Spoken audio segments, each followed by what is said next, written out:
Ladies and gentlemen, the next session is Redefining the CMO, how AI is revolutionizing marketing strategy.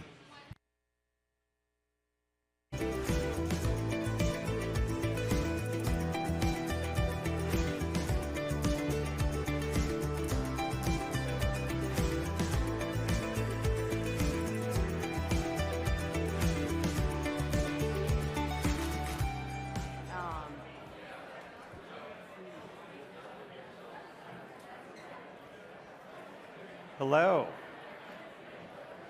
We got to corral the group. It's all good. Good morning, Zeta Live. Thank you. So I am Steve Gerber. I am Zeta's President and Chief Operating Officer, and delighted to be here with the Mount Rushmore of panelists. We're here to talk about one of the foundational themes of today's conference, which is the transformation of the CMO. One of our core beliefs at Zeta is that Gen AI will transform not only marketing, but marketers, starting with the chief marketer, the CMO. And to talk about the why, the what, and the how of this transformation, I am joined by Lauren Weiner, partner and head of the marketing practice at BCG, Kheri Tillman, the CMO at the excellently named Blue Triton, which was formerly known as Nestle Water. So Poland Springs, Arrowhead, and bottled water, as we know, would not exist without marketing. Next to her, Julie Bowerman, CMO at Kellanova, itself a spinoff from an iconic marketer, Kellogg's. It encompasses all of their snack food. It has been in the news recently. And yes, snack food includes Pop-Tarts. Before that, she was at Coca-Cola, which we will talk about in a moment. Then Diana Haussling, the CMO of North America. Of course, we have dental products next to Pop-Tarts. So let's get started. The world in which we exist today is being transformed by two inexorable forces. So one of them is the rise of Gen AI, and the other, of course, is Taylor Swift.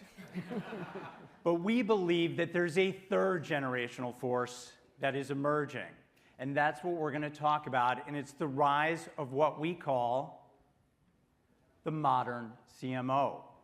Now, the CMO itself is a modern role. Many people don't know that even though marketing goes back to the beginning of commerce, the CMO was not invented until 1993, and it was Sergio Zyman at the iconic marketing organization at Coca-Cola, and really, he was the consummate brand steward.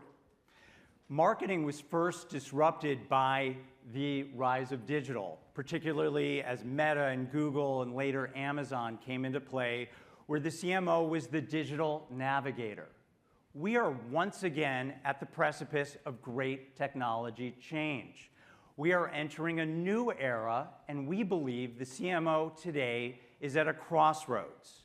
And the CMO today can rise in importance in the C-suite or can see their role diminished. So the first question, and I will start with Lauren, the voice of the industry, about how can CMOs evolve their role to elevate in the C-suite and have a bigger impact on their organizations? Yeah. I think it's a great question, and it's one we're talking about with CMOs all across the country. As you mentioned, it's now table stakes for CMOs to be able to do what their original mission was, which is be a chief brand steward. They've added to that, of course, the need to be tacticians and technicians with digital marketing. But really what CMOs need to do today to survive, to thrive, is to be able to drive growth. And so in a lot of organizations, you're seeing alternative business streams fall under the CMO. And why? Well, when you think about it, technology can predict everything that happened in the past. But it is really the CMO that can read the customer, that can see the trends, and that can help predict and steer for the future. And just case in point on that, in a recent survey that we did of over 200 CMOs, 70% of them said that they were in charge of steering the company for Gen AI use cases. They were in charge. Not the CIO, not Chief Strategy Officer, M&A, they were the ones in charge. And so for CMOs, it's really important to be able to look at these trends, look at these technologies, and think about how to drive, but not just the top line, but also the bottom line with it. Great. Kheri?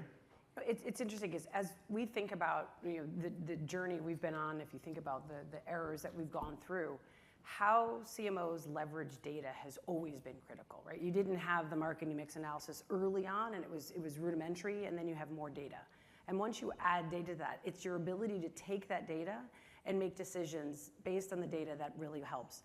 Where AI comes in is now all of a sudden it unleashes the data that you've had, the data that you've collected, and allows you to morph and change.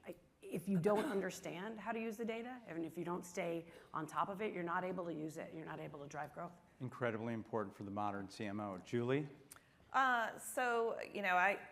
You referenced Sergio Zeman. I was actually at Coca-Cola when he was there, and had the privilege of kind of growing up in a marketing organization that was really about, being a brand steward and, being a brand purist and really getting kind of the fundamentals of marketing. But if you fast forward to where we are today as a CMO, I think, for sure AI technology data has had tremendous impact. It's an important part of the business. But if you think about the external environment that we faced from kind of at the time of Sergio Zeman's era to today, it's much more complex.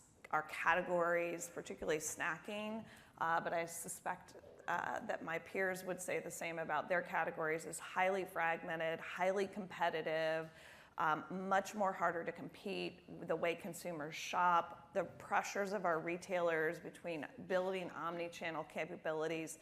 So our scope is much broader. Our muscle of what we have to know how to operate in and break through is much broader now as a CMO. And so we have to really come to the C-suite table with an enterprise hat on, and not just the purest of a marketer view. Great point. Diana? Yeah, it's interesting. So my sweet spot is a good 218-year-old company, maybe 150-year-old, young and spry. And what I find, especially for CMOs, is, we are in a kind of a hard spot. So we have all this technology, all this data at our fingertips, but most of our institutions were designed for like 1995. You know what I'm talking about? And I know that all the 1995 styles are in again, but when you're trying to fit your new measurement models, into a world that only really looks at MMMs and struggles with both short-term goals, as you were talking about, and long-term brand building, it becomes a little bit of a struggle of, do you give up the long-term for the short-term? And I think as CMOs, it's really important that we start to really help the C-suite, but more importantly, our CEOs and CFOs understand the importance of KPIs that aren't just what's on the MMM, but really aligned to the jobs to be done. And most of the work of the CMO, as I think of right now, is not just about brand building. It's really about bringing the organization along to the modern times that we live in today, and really breaking apart some of those constructs that really, have us, hanging out in the 90s. It's a great point, and it's a terrific lead into the next question around trying to tackle tomorrow's problems with not just yesterday's tools, but yesterday's mindset. And if we look at the era that we're just leaving, which is around the notion of digital mastery and digital tools and technology, there is a gap between the promise of digital and what it has been delivered, the promise versus the payoff. And I'd love to start with Lauren on what you're seeing at BCG. These stats I find just staggering, that only 33% of companies believe they've mastered the last generation of technology, and only 50% are even using technology that has been purchased often by the CIO or a different department.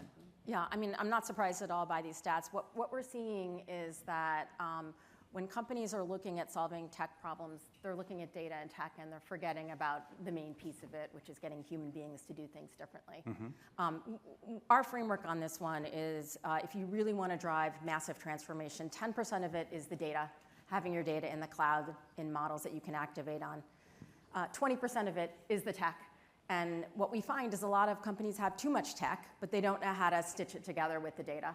But 70% of really the problem in solving it is org and op model. You have to change your processes, your structures, your ways of working. And I'll just give one recent example where we went in and worked with a bank, and they had great data in the cloud. They had lots of tech. So what we did with them is work to streamline their processes, fewer handoffs, cleaner ways of working, basic responsibilities outlined, and we cut the time that it took to get a marketing campaign out from 12 weeks to 5 days, just mainly from tapping into that 70% of organizational change. Yeah, fascinating. And the disconnected organization is something we see time and time again. Diana, can you talk about your experience with digital? Yeah. So my marketing org is a little unconventional. So for a 218-year organization, we actually shifted the paradigm for what marketing really looks like. So data and advanced analytics actually sits under our team. We have a chief data officer who also happens to be named Diana, something in the name. But Diana Shieldhouse has set a real stage for how we look at and leverage data. And you know what an organization really thinks and values by what sits in their C-suites. So on my team, I have the data and advanced analytics teams as part of the marketing organization. So what does that allow us to do? First, we're people obsessed. So we start with the people, from the data analytics team to the insights team, and we really focus in on really what it means from a BGP perspective to have really strong brown foundations. Then what I find most often is the reason why these numbers look the way they do is because our teams are more equipped with the data, they understand it, but are they being listened to? Often, what I find is folks that are more junior, and especially in a digital environment, you have SMEs that tend to be more junior. My search team can tell me a trend that's popping, that's gonna hit, that's gonna impact my business way before somebody in another function can. But are we listening to them? Do they have a seat at the table and a voice? And in our org design, what we did was create round tables to allow those subject matter experts to really have a voice and a say. Often when we're tackling a really big problem, we pull folks together in a room, and it's really important that you have the psychological safety on your teams. So somebody that is entry level, but is in the weeds, the geeks in the seats, they're looking at the data every day, know that they can raise their hand and say like, ooh, we got a problem, we've got to do something different, or this may be an opportunity. And are you a leader that's prepared to pull that idea out, see the potential, and connect the dots? That's the new, most critical role for a CMO today.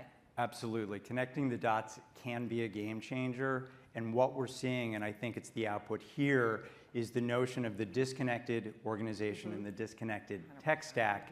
And those two things are meeting this person. Sorry, the connected consumer.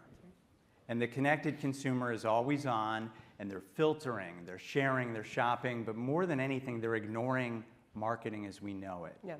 So the question is, how does AI or this era of technology transform the way that you understand and engage with today's connected consumer? I'll start with Kheri. Yeah, it's really interesting because as we think about, I talked when I started about the data, understanding what the consumer wants and how they want it, meeting them where they are has been something that we've had to do all along.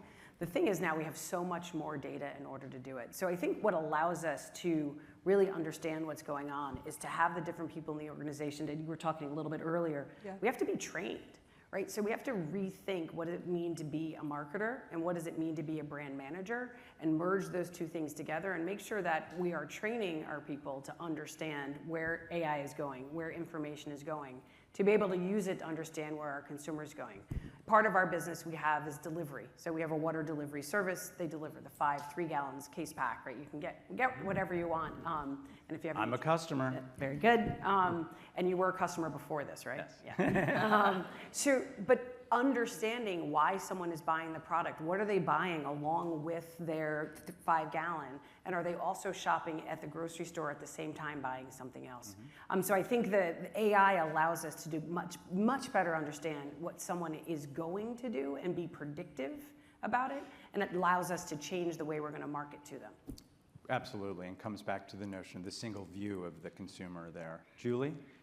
Yeah, I resonated with what Diana was talking about. I mean, organizationally, and Lauren, I mean, the technology is not the hard part. Getting the funding for the technology, or even kind of building talent skills. The hardest part is wiring the organization, and the change management processes that have to go with it.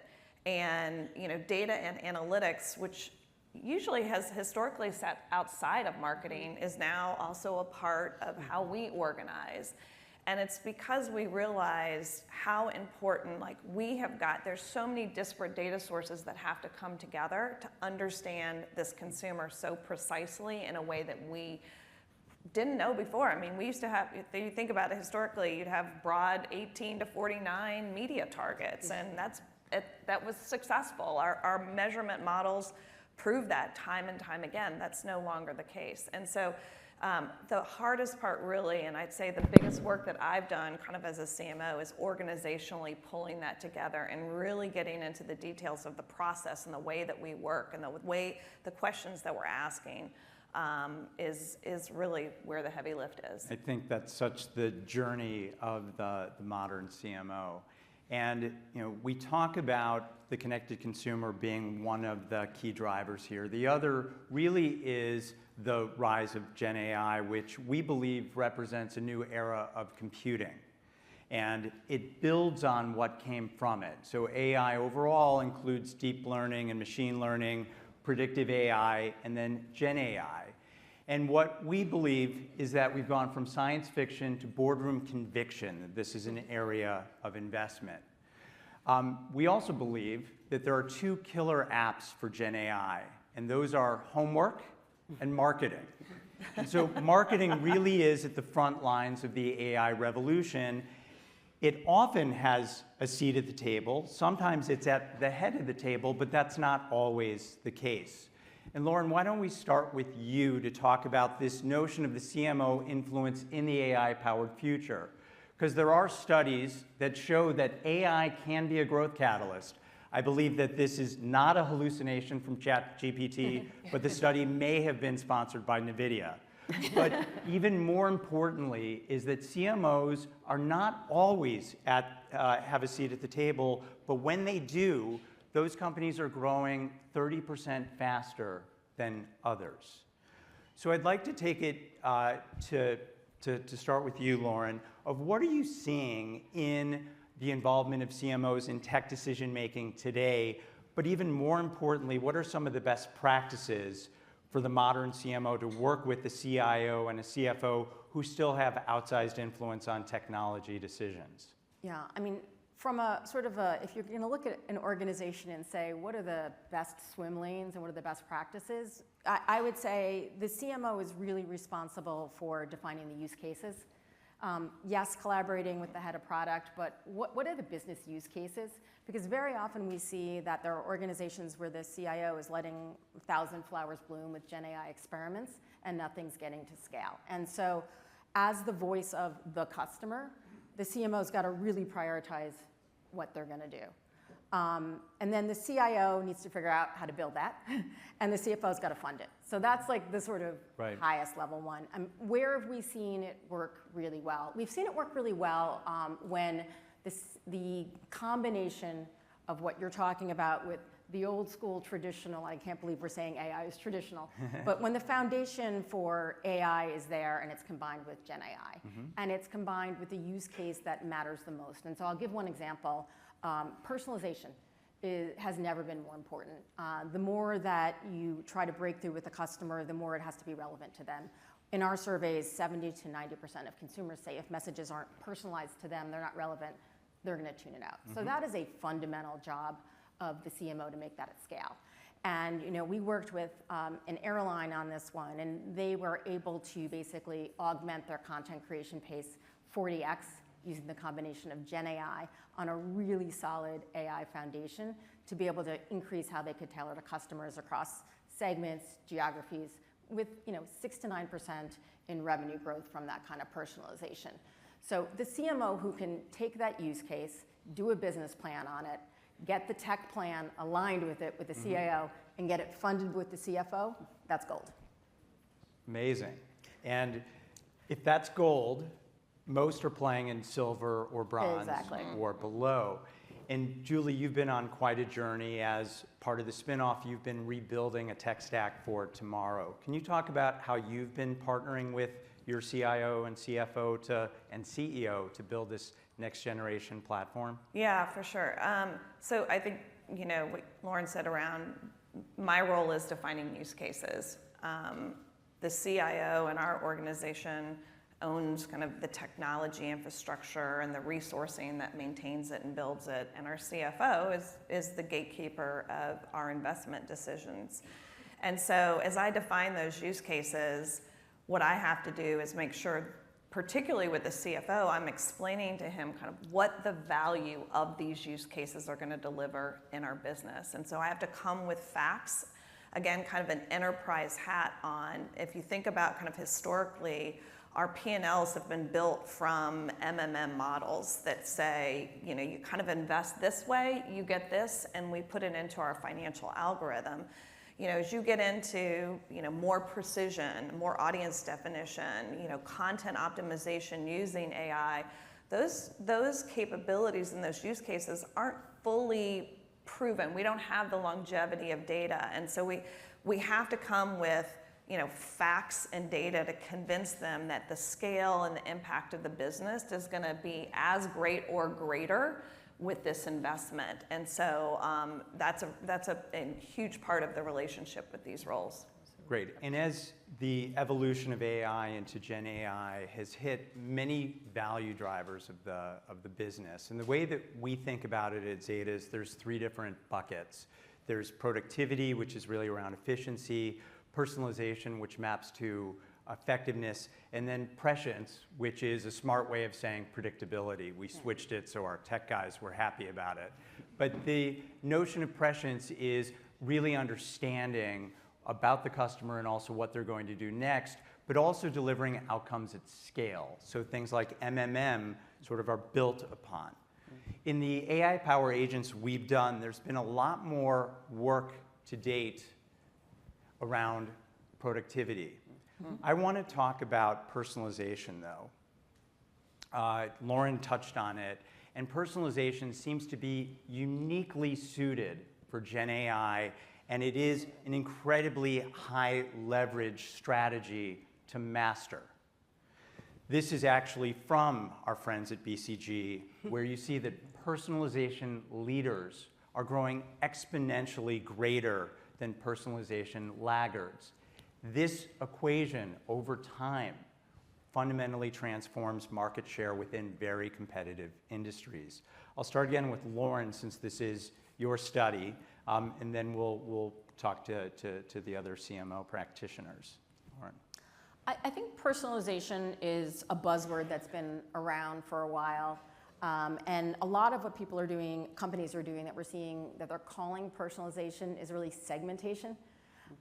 They are segmenting messages to groups of customers with a certain affinity, but they're not really looking at customer behavior at an individual level and figuring out what the next best action is. What we've seen at BCG is the biggest differentiator between the leaders and the laggards is that ability to have an intelligence engine to drive the next best engine. And the best in class example out there is Starbucks, right? How many people go to Starbucks, have the app?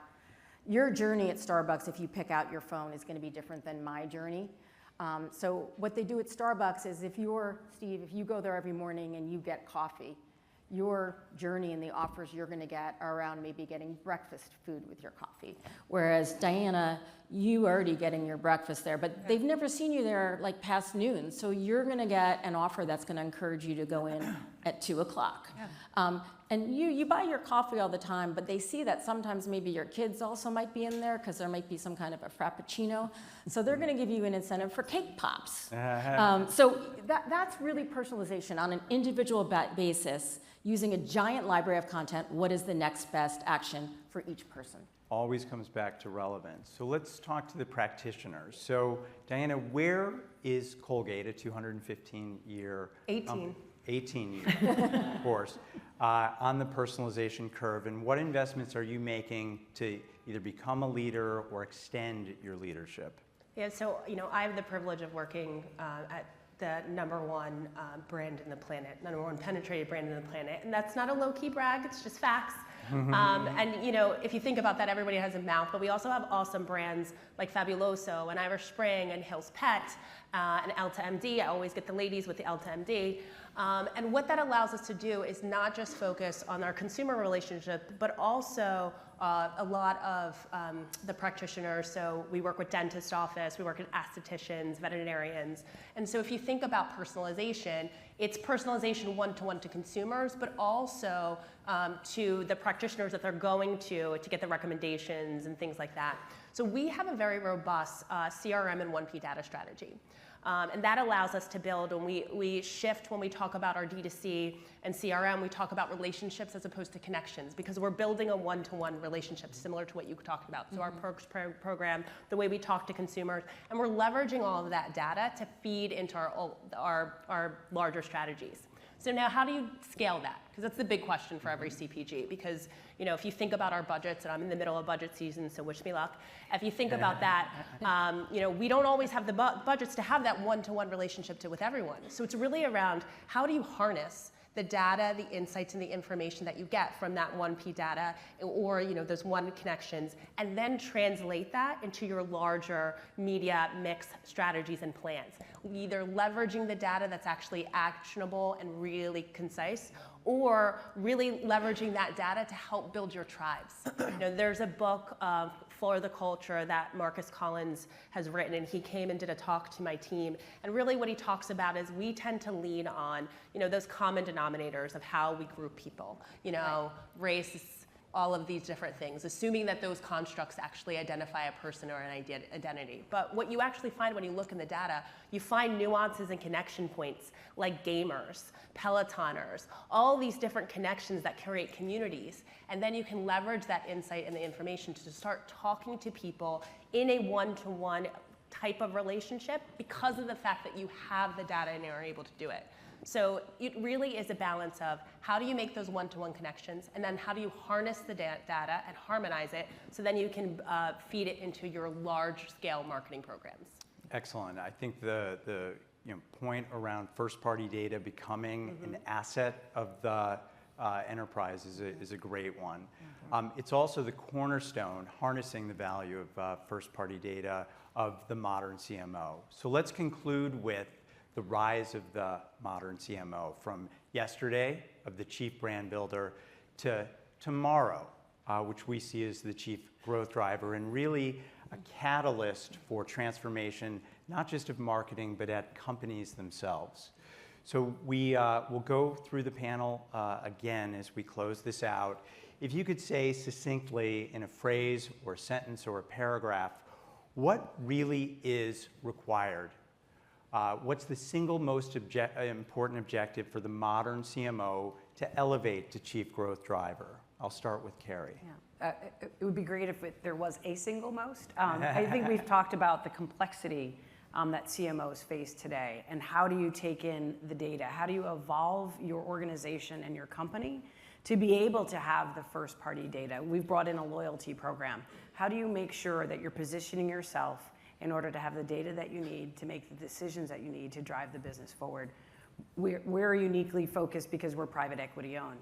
How do you drive enterprise value? How do you make sure you're bringing along the company and making the decisions, making sure they understand the decisions you're making that are going to drive really long-term growth? Great. Julie? Yeah, I mean, I think we are really, we're really tasked with the balance, more so now, of balancing short and long term. You know, our businesses and our brands and the external environment pushes us shorter term. And we have to go back to, I think, fundamentally what our job is. It's the long-term health and sustainability of our brands. And so it's, for me, I think it's one of the most important objectives that I have to constantly remind my team of. You know, we're here to deliver the short term, but these are brands that have existed. We have amazing brands in our portfolio that have been over 100 years in existence in some cases, and we are the governors of those today, and so they have to be ready for the next 100 years. So it's that balance to me. Not just tomorrow, the day after. Yeah. Diana? I think it's all about, rethinking about your BFFs at work. So like my BFF is our CFO and our chief legal officer. And if you want to be able to do the type of marketing that we need to today to connect with consumers, you have to bring them along with you. And when they're along with you for the ride, the money flows and the legal approvals come like that. Such a good answer. Very true. Yeah. So Lauren, I don't know how you top that, but close us out. I'm going to tie it all together because I think what we're hearing in terms of themes is you need to get allies in the C-suite. You need to tie long-term despite the short-term pressures. And you need to figure out how to layer in the art of the possible with innovation with the tech, people, and data enablers. So I would say the number one objective is a unified, innovative growth business plan with all those things in it that's signed off by everyone so you can just go. Love it. And I think to conclude, that really is the notion of the building blocks. This isn't one or the other. It's starting with brand, it's adding that digital mastery, and then taking it to the next level with Gen AI. I want to thank our panelists for an amazing conversation, and thank you, Zeta Live.